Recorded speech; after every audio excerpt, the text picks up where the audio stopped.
Nepalese Canadian society of एडमन्टन निकासीको आयोजनामा निकासी दिवस तथा नेपाली नयाँ वर्ष 2083को अवसरमा विशेष कार्यक्रम एडमन्टन स्थित निकासी हलमा भव्य रूपमा सम्पन्न भएको छ।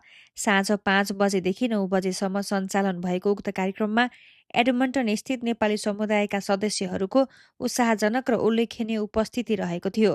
कार्यक्रम दर्ता तथा नेटवर्किङबाट सुरु भई सहभागीहरूबीच आपसी चिन्जान र भलाकुसारी गर्ने अवसर सिर्जना भएको थियो। संस्थाका अध्यक्ष रेखा पौडेलले स्वागत मन्तव्य व्यक्त गर्दै नयाँ वर्ष 2083को शुभकामना दिनुका साथै संस्थाले समुदायमा खेलेको भूमिकाको बारेमा प्रकाश पार्नु भएको थियो।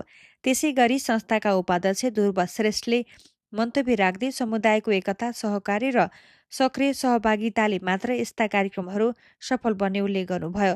उहाँले भविष्यमा अझ प्रभावकारी र समावेशी कार्यक्रमहरू आयोजना गर्ने योजना रहेको पनि जानकारी गराउनुभयो।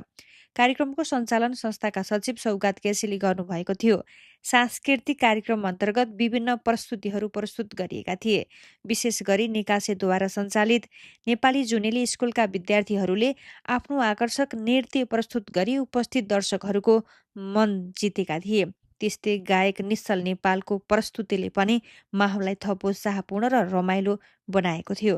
यसैबीच समुदायका आवश्यकताहरू पहिचान गर्ने तथा विशेष गरी वरिष्ठ नागरिक लक्षित कार्यक्रमहरूलाई अझै प्रभावकारी बनाउने विशेष केन्द्रित खुल्ला छलफल आयोजना गरिएको थियो। छलफलमा सहभागीहरूले आफ्ना विचार, अनुभव र सुझावहरू खुलेर राखेका थिए।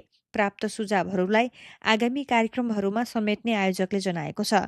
सोही अवसरमा नयाँ सदस्यहरूलाई सम्मान गरिएको थियो।